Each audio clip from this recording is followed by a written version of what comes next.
All right. Hey, everybody. Thanks for joining us again for another deep dive. Always a pleasure. Yeah. Today, we are going to be looking at just one quote Okay. from the book, The 40 Rules of Love, I like it. which is a really fascinating novel. It interweaves a modern-day love story with the teachings of the Sufi mystic Rumi. Ah, roomy, yes. But this is really about kind of getting into this idea of destiny and free will and, how much control do we actually have over our lives? Yeah. Are we just kind of like along for the ride or how much agency do we really have? Right. And this quote is actually rule number 29 in the book states that destiny doesn't mean that your life has been strictly predetermined. Okay. Interesting. So I guess what I take from that is it's not like everything's set in stone. Right. It seems like what it's getting at is this idea that, a lot of people think destiny is this fixed thing. You're born and this is going to happen to you. That's going to happen to you. And really, it's about your level of participation. That it's sheer ignorance to just surrender to fate without actually being an active participant. Right. So, I mean, if we're using the word destiny, then there is some sort of like, I don't know, plan or something out there. I mean, is that kind of what we're talking about? Or Well, the book also uses this really captivating metaphor of the music of the universe. Okay, hold on.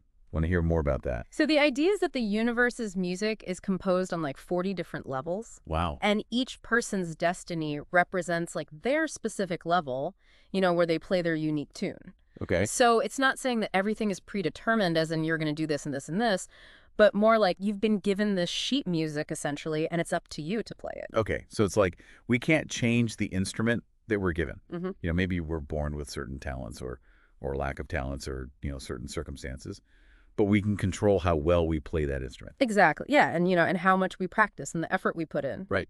All of that contributes to the quality of the music we create. I remember a time when I was working this job Yeah. and I felt like I was playing the wrong instrument. Oh, yeah. It was just like, this is not my tune. This is not my jam. Yeah. And it wasn't until I actually like made a decision and I had to put in some effort, but to change paths, Yeah. And then things started to sound a little bit more harmonious to me. Well, that's a perfect example, right? Like, it's not saying that you can just snap your fingers and change your circumstances, but it's saying that you can change your response to those circumstances. You can, try to learn and grow and become a better player of your instrument. And to be honest, I never thought about destiny being empowering before, Right?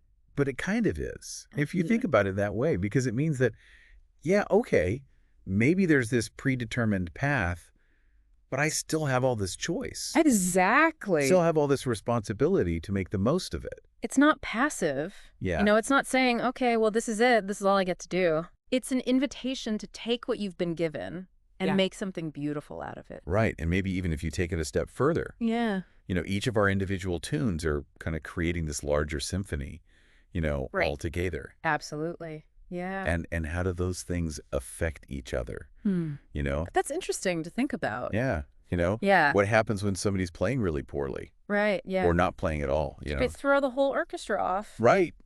Yeah. Is But- there a conductor? Are we all just kind of winging it, I don't know, but it is really something to think about. A lot to ponder. Yeah. Well, this has been a fascinating deep dive. Yeah. And obviously just taking one quote, like this is not the end all be all. Yeah. There's so much more to explore with these ideas of destiny and free will and how we make choices and how our choices affect other people and how, Right. yeah, it's a It lot. gets really deep. Yeah. But it all comes back to this idea of, if life is a symphony, what kind of music are you creating? What kind of music are you making out there? Yeah. For sure. All right. Well, thank you so much for joining me on this deep dive, and we will see you next time. Take care. Bye.